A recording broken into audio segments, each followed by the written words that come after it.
Hé hé, on parle boulot aujourd'hui. Alors, j'étais recrutée dans une entreprise. Femme intelligente, une boss lady, vous-même, vous savez, donc je dois bosser pour mon rêve. Donc, on m'a recrutée dans cette belle entreprise-là. Et dès que je suis arrivée, il y avait un collègue là. Mon Dieu, il était croustillant. Ok, mon cubicle faisait face à son cubicle. Un cubicle, vous savez, c'est des petits espaces de travail, mais c'est ouvert. Donc, il y a juste des cloisons. Et donc, lui, c'était vraiment le cubicle qui était en face de moi. Et donc, on se voyait chaque jour. Chaque jour, je dis, plus je le voyais, plus je croustillais. Plus je le voyais, plus mon esprit tournait. J'avais des pensées fantasmatiques sur le mec. Mais je lui dis, non, le gars était chou, il était canon et tout et tout. Mais bon, après, je me suis dit, ah, toi aussi, on vient de te recruter dans un boulot, tu vas commencer tout de suite là, tes show-off, tes histoires là. Retiens-toi un peu, tu es là pour bosser. J'ai dit, ok.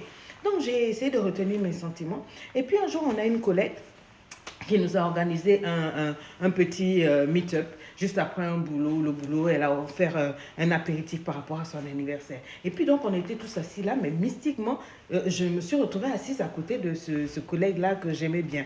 Et tout, en tout cas, jusque-là, le gars avait toujours l'habitude de bonjour, bonsoir, ça s'arrêtait là. Mais c'est là qu'on a vraiment pu faire connaissance, on a rigolé, on a causé et tout et tout. Et je ne vous cache pas que c'est depuis ce jour-là que mes sentiments ont fait une flèche, quoi, sont montés vraiment, je le voulais, je le voulais. Dans mes rêves, dans la réalité, I wanted him. Je voulais le naquer, le croquer, je voulais de ce mec.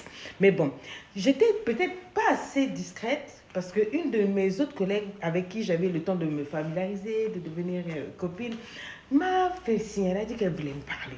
Donc ça, c'était quelques jours après la fête. Elle a dit, ah, j'ai remarqué que tu es très proche de un tel. J'ai dit, en tout cas, il me plaît, tout et tout. Elle a dit, oui, non, mais c'est assez visible, tout le monde en parle et tout et tout. Mais avant que tu te prennes un râteau, laisse-moi t'informer que le gars, il a une fiancée et elle est belle et bien connue de tout le monde parce que quand on a souvent des événements avec tout le personnel, eh bien, il l'emmène et tout, il est vraiment bien dans sa relation et tout. Oh my God, I was disgusted. J'étais dégoûtée, j'étais frustrée. Je me suis dit, mais ça, c'est quoi?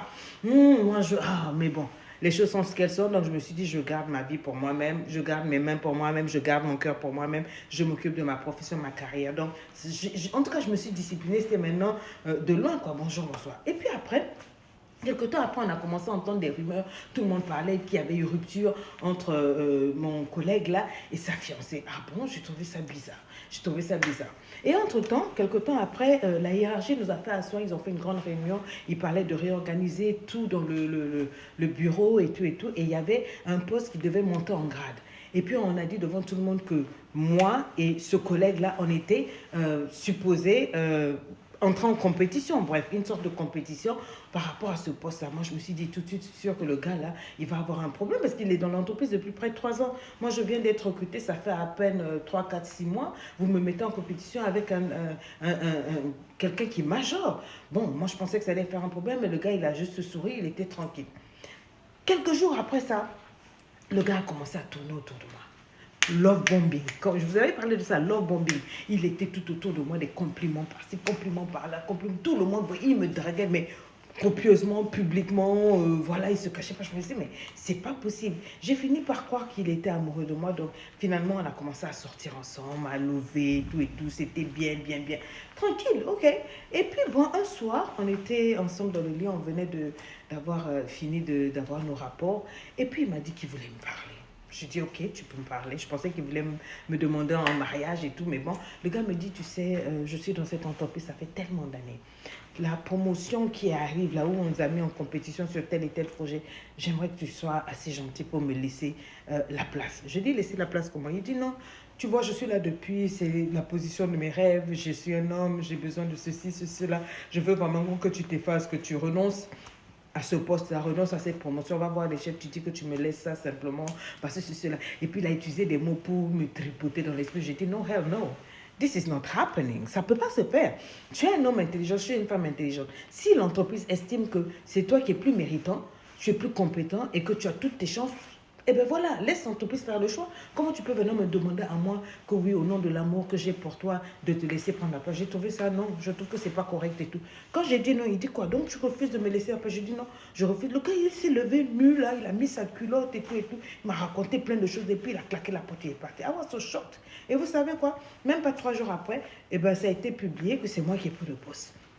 Et c'est là que j'apprends dans les couloirs que ben, la nouvelle, elle était connue déjà de beaucoup de directeurs qui avaient parlé à des assistants et que le gars avec qui j'étais là était au courant que j'avais eu le poste. Et donc, il voulait que moi, sans le savoir, que j'aille renoncer à ce poste-là. Comme ça, lui, tranquillement, il aurait eu. Donc, si je comprenais bien, le gars savait, le gars avait calculé pour sortir avec moi, me manipuler pour que je laisse.